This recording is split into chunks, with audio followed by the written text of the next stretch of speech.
Hello friends, welcome to my YouTube channel exam अध्ययन। अभी हम कंप्लीट कोर्स ऑन एनसीईआरटी, तो please support, like, share and subscribe to my YouTube channel exam अध्ययन। Unit 3 पृथ्वी की गतियां, ये वाले चैप्टर को पढ़ रहे हैं। जैसे कि यहाँ पे दिया गया है, बस नॉर्मली बता देता हूँ आपको कि जो पृथ्वी की गति होती है दो प्रकार की होती हैं। एक होती है घूर्णन गति, एक होती है परिक्रमण गति। घूर्णन का मतलब क्या होता है, जैसे जो पृथ्वी अपने ही अक्ष पर जो चक्का लगा रही होती है उसको घूर्णन गति कहते हैं। ठीक है, यदि पृथ्वी सूर्य का परिक्रमण लगा रही है उसको परिक्रमण गति कहते हैं। देखो, पृथ्वी गतियां कितने प्रकार की होती हैं? दो प्रकार की होती हैं, घूर्णन और परिक्रमण। पृथ्वी का अपने अक्ष पर घूमना क्या कहलाता है? घूर्णन कहलाता है। और सूर्य के चारों ओर एक स्थिर कक्षा में, यानी अभी अपने पहली चैप्टर में पढ़ा था कि पृथ्वी है कैसी कक्षा में घूमती है? दीर्घ वृत्ताकार कक्षा में घूमती है। तो यानी एक स्थिर कक्षा में पृथ्वी की गति को क्या कहते हैं? परिक्रमण कहते हैं। पृथ्वी अपन देखा था पिछले कक्षा में, जो कि पृथ्वी हैगा, दोनों साइड में क्या नॉक से निकली सुई डाल देते हैं ना, इसमें स्लाइड डाल देते हैं। तो इसको उत्तरी ध्रुव, दक्षिणी ध्रुव कहते हैं, इसको उत्तरी ध्रुव कहते हैं। ठीक है, तो यहाँ से जो अपने तल से कितना 66.5 डिग्री झुकी हुई है, या फिर अच्छे से देखा जाता है तो अच्छे कितनी झुकी हुई है, वो 22.5 डिग्री झुकी हुई है। तो पृथ्वी का अच्छी काल्पनिक रेखा हैगा, इसके अच्छी सतह से 66.5 डिग्री का कोण बनाती है। वह समतल जो कक्ष के द्वारा बनाया जाता है ना, जो समतल जो कक्ष के द्वारा बनाया गया है उसको क्या कहते हैं? कच्ची समतल कहते हैं। पृथ्वी सूर्य से क्या करती है? प्रकाश प्राप्त करती है, और पृथ्वी का आकार गोले के समान है, इसलिए एक समय में सिर्फ इसके आधे भाग पर ही सूर्य की रोशनी प्राप्त होती है। ये गोलाकार है भाई, जो पोर्शन इसके सूर्य की तरफ होगा उसी पर तो रोशनी पड़ेगी, पिछला भाग तो उसका अधूरा रह जाएगा। जैसे कि बॉल होती है, ठीक है, उसी आकार का, एक साइड में उसकी रोशनी पड़ रही, दूसरी साइड में रोशनी अंधेरा रहता है। तो सेम पृथ्वी का भी कॉन्सेप्ट होता है। तो सूर्य की ओर वाले भाग को दिन कहते हैं, जबकि दूसरे वाले भाग को क्या कहते हैं? अपन रात कहते हैं, या रात होती है दूसरे वाले पोर्शन पर। ग्लोब वह वृत्त है जो दिन और रात को विभाजित करता है, और इसी को अपन क्या कहते हैं? प्रदीप्त वृत्त कहते हैं। यह वृत्त अक्ष के साथ नहीं मिलता है। ये जो वृत्त है, जैसे यहाँ पे जो देख रहे हैं अपन, ये वाला पोर्शन है, इस पर सूर्य की रोशनी पड़ रही है भाई, तो इसको अपन डे टाइम कहते हैं, दिन। और इधर वाला जो पोर्शन है इसमें रात हो रही है, तो इसको अपन सूर्य की रोशनी पड़ रही है, रात कह रहे हैं इसको। तो ऐसे व्रत को क्या कहते हैं? अपन प्रदीप्त व्रत कहते हैं। यह व्रत अक्ष के साथ नहीं मिलता है। पृथ्वी अपने अक्ष पर एक चक्कर पूरा करने में कितना? 24 घंटे लगाती है। ठीक है, घूर्णन के समय काल को पृथ्वी का दिन कहा जाता है। घूर्णन के समय यानी पृथ्वी अपने अक्ष पर एक चक्कर जो लगा लेती है उसको क्या कहते हैं? दिन कहते हैं। और इस प्रकार की जो गति होती है ना, उसको घूर्णन गति को अपन क्या कहते हैं? दैनिक गति भी कहते हैं। अगर पृथ्वी घूर्णन नहीं करे तो क्या होगा? सोचिएगा। देखो यहाँ पे क्या आप जानते हैं, एक कोट लिखा हुआ है कि प्राचीन भारतीय खगोल शास्त्री आर्यभट्ट ने बताया कि पृथ्वी कैसी है? गोल हैगी और अपने अक्ष पर घूमती है। हमारा भारत मतलब कितना आगे था किसी समय में, जब खगोल जो आर्यभट्ट साहब थे, पहली शताब्दी के समथिंग की बात होगी। ठीक है, जब कनिष्क का शासन हुआ करता तब आर्यभट्ट उनके दरबार में थे, तो उन्होंने उस टाइम पे बता दिया था कि पृथ्वी गोल है और अपने अक्ष पर घूर्णन कर रही है। अगर पृथ्वी घूर्णन नहीं करे तो क्या होगा? देखो, सूर्य के तरफ वाले जो पृथ्वी के भाग में हमेशा दिन ही दिन रहेगा, सही बात है, जिसके कारण वहाँ पर गर्मी पड़ेगी लगातार, और दूसरे भाग पर अंधेरा रहेगा और पूरे समय ठंड रहेगी और वहाँ पर बर्फ पड़ जाएगी। तो इस तरह की अवस्था में जीवन संभव नहीं हो पाएगा। पृथ्वी की दूसरी गति जो सूर्य के चारों ओर कक्ष में रहती है उसे क्या कहते हैं? यानी सूर्य के चारों ओर जो गति करती है पृथ्वी, उसको परिक्रमण कहा जाता है। तो पृथ्वी एक वर्ष यानी 365 दिन और मतलब 6 घंटे के समथिंग में सूर्य का एक चक्कर लगाती है पृथ्वी। हम लोग मतलब ऐसे अनुमानित तौर पे बोलते हैं कि 365 दिन में लगा लेती है, लेकिन अपन देखते हैं ना कि 6 घंटे मतलब नहीं जोड़ते हैं अपन, लेकिन 4 वर्ष बाद एक लीप वर्ष पड़ता है ना, 64 घंटे मिल जाते हैं 4 साल में।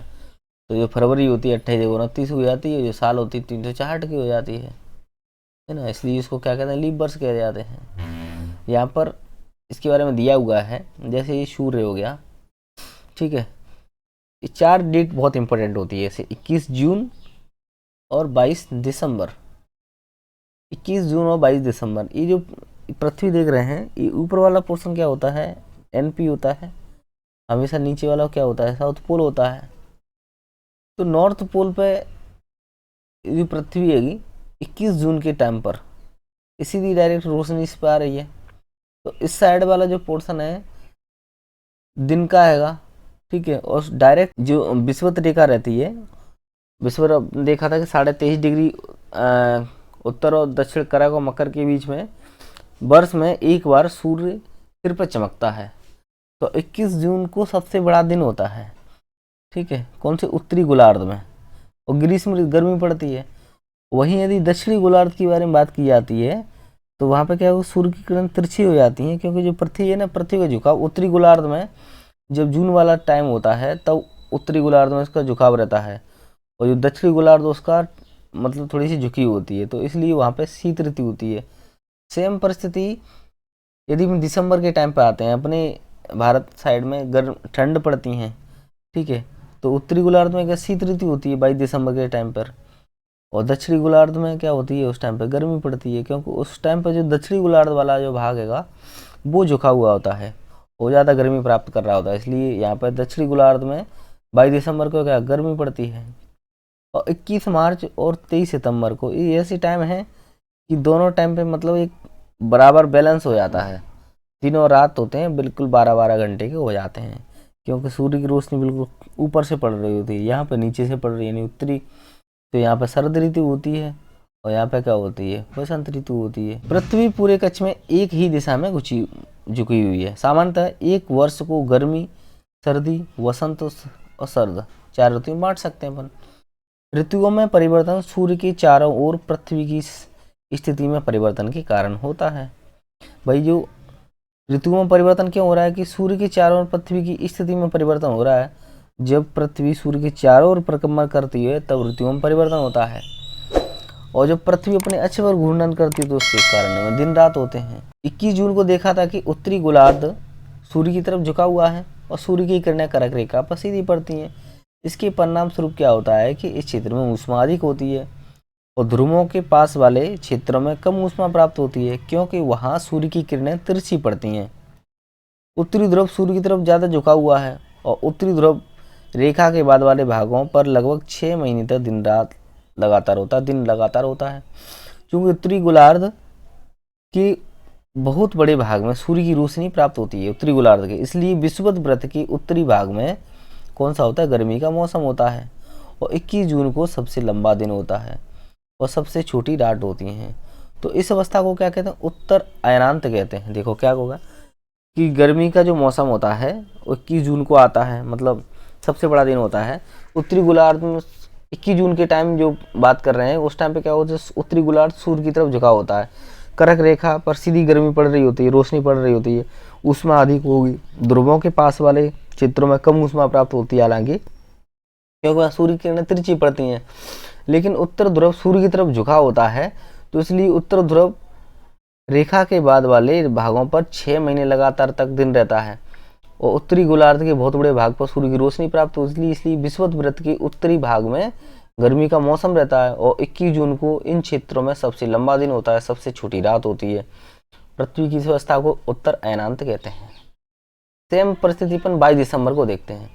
दक्षिणी ध्रुव के सूर्य की ओर झुके होने के कारण मकर रेखा सूर्य की किरणों पर पड़ती है। 22 दिसंबर को दक्षिणी ध्रुव के सूर्य की ओर झुक जाने के कारण मकर रेखा सूर्य की किरणों पर सीधी पड़ती है।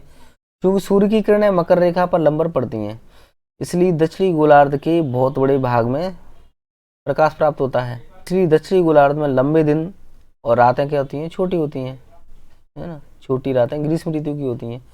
इसकी ठीक विपरीत स्थिति उत्तरी गोलार्ध में होती है। पृथ्वी की अवस्था को क्या कहते हैं, दक्षिणी अयनांत कहते हैं। ऑस्ट्रेलिया में ग्रीष्म ऋतु में क्रिसमस मनाया जाता है, सीधा सा कि जब अपने यहाँ ठंड होगी तो उनके यहाँ गर्मी होगी। 21 मार्च एवं 23 मार्च सितंबर की बात करते हैं। देखो सूर्य की किरणें विषुवत वृत्त पर सीधी पड़ रही होती हैं। इस अवस्था में कोई भी ध्रुव सूर्य की ओर नहीं झुका होता है, इसलिए पृथ्वी पर दिन रात बराबर होते हैं। इसको विषुव कहा जाता है। देखो इसको दक्षिण अयनांत कह रहे हैं, जब सूर्य की रोशनी क्या होती है, दक्षिण की तरफ पड़ रही होती है। जब सूर्य की रोशनी उत्तर की ओर पड़ रही तो उसको उत्तरी अयनांत कहते हैं। जब दोनों पर बराबर पड़ रही है तो उसको विषुव कहते हैं। 23 सितंबर को उत्तरी गोलार्ध में शरद ऋतु होती है है ना। जबकि दक्षिणी गोलार्ध में उसी टाइम क्या बसंत ऋतु होती है। 21 मार्च को स्थिति ठीक विपरीत हो जाती है। उत्तरी गोलार्ध में क्या होती है, बसंत ऋतु हो जाती है। अपन को पता है कि उस टाइम पे पतझड़ वगैरह होते हैं अपने यहाँ पे 21 मार्च के टाइम पर। तो दक्षिणी गोलार्ध में सर्द पड़ रही होती है। इस प्रकार स्पष्ट हो जाता है कि पृथ्वी के घूर्णन और परिक्रमण के कारण दिन रात और ऋतुओं में परिवर्तन होते हैं। ये छोटा सा चैप्टर था, आसानी से खत्म हो जाता है कि पृथ्वी का अक्ष की झुकाव कोण कितना है। अक्ष के साथ झुकाव कोण 22.5 डिग्री है, लेकिन यदि अपन तल से देखते हैं तो 66.5 डिग्री होता है। ठीक है। घूर्णन परिक्रमण को पता लिया कि घूर्णन क्या होता है कि पृथ्वी अपने अक्ष पर जब परिक्रमा लगा रही होती है, घूर्णन कर रही होती है अपने अक्ष पर, तो घूर्णन कहते हैं। और जब सूर्य के चारों ओर लगा दे परिक्रमण कहते हैं। लीप वर्ष क्या होता है कि जो एक्चुअली में 365 और 6 घंटे 365 दिन और 6 दिन में एक वर्ष होता है कि पृथ्वी अपना एक परिक्रम पूरा करती है। 4 साल हो जाते हैं। ठीक है। तो एक 24 घंटे निकल जाते हैं, एक दिन निकल जाता है, तो फरवरी 29 को जाती है। इसको लीप वर्ष कहते हैं। उत्तरी दक्षिणी अनंत में ये कि जब सूर्य की किरणें, जब सूर्य पृथ्वी का झुकाव उत्तरी गोलार्ध का झुकाव रहता है, तो उस दौरान डायरेक्ट सूर्य की किरणें पड़ रही होती हैं। ठीक है। दक्षिण की तरफ पड़ रही होती हैं। ठीक है। उत्तरी गोलार्ध में क्या होता है, उस दौरान यहाँ पर गर्मी होती है, तो दक्षिणी गोलार्ध में ठंड होती है। वहाँ पर शीत ऋतु होती है। सेम यहाँ पर जब दक्षिणी अनंत में होता है तो यहाँ पर ग्रीष्म ऋतु, यहाँ पर शीत ऋतु होती है। 21 जून सबसे बड़ा दिन होता है, 22 सबसे छोटा होता है। यहाँ पे स्थिति दूसरी हो जाती है। विश्व में तो पता ही है क्या हो जाता है कि भाई जो 21 मार्च की 23 सितंबर और 22 मार्च के समय पे जो सूर्य की सीधी किरणें पड़ती हैं। ठीक है। सर्द ऋतु और क्या बोलते हैं बसंत ऋतु पड़ती है। जैसे कि 21 मार्च के टाइम पे उत्तरी गोलार्ध में बसंत ऋतु और दक्षिणी गोलार्ध में शरद ऋतु, ऐसी सेम स्थिति हो जाती है। तो इस टाइप से क्वेश्चन हो जाते हैं। ध्रुवों पर 6-6 महीने, क्योंकि जो किरणें होती हैं सीधी इंक्लाइंड वे में तिरछी पड़ती हैं 6 महीने तक, है ना। उत्तरी गोलार्ध में जब उत्तर की ओर झुकाव होता है तब, सेम दक्षिणी की उस टाइम पर रात होती हैं। जैसे पृथ्वी की चारों ओर गति को क्या कहते हैं, पृथ्वी सूर्य की चारों ओर गति परिक्रमण कह रहते हैं। जब सूर्य की सीधी किरणें विषुवत व्रत पर पड़ती हैं, तो सूर्य की जो सीधी किरणें विषुवत व्रत पर किस दिन पड़ती हैं भाई, सीधी किरणें तो 21 जून को ही पड़ती है, तभी तो सबसे लंबा दिन होता है। गर्मी में क्रिसमस ऑस्ट्रेलिया में मनाया जाएगा। ऋतुओं में परिवर्तन तो परिक्रमण के कारण होता है, और जो दिन रात घूर्णन के कारण होता है। लीप वर्ष में 29 दिन होते हैं। ठीक है। पृथ्वी की प्रतिदिन की गति को क्या कहते हैं, दैनिक गति कहते हैं अपन। और पृथ्वी की सूर्य के चारों ओर गति को परिक्रमण कहते हैं। और 21 जून को सूर्य की किरणें सीधी पड़ती हैं, है ना, डायरेक्ट कर्क रेखा पर सीधे पड़ती हैं। ऋतु में दिन छोटे होते हैं भाई, शरद ऋतु होती है, सॉरी शीत ऋतु में जब दिसंबर का टाइम होता है 22 दिसंबर का, उत्तरी गोलार्ध में दिन छोटे होते हैं उस टाइम पे। तो ये सब छोटा सा टॉपिक था, ये खत्म हो जाता है।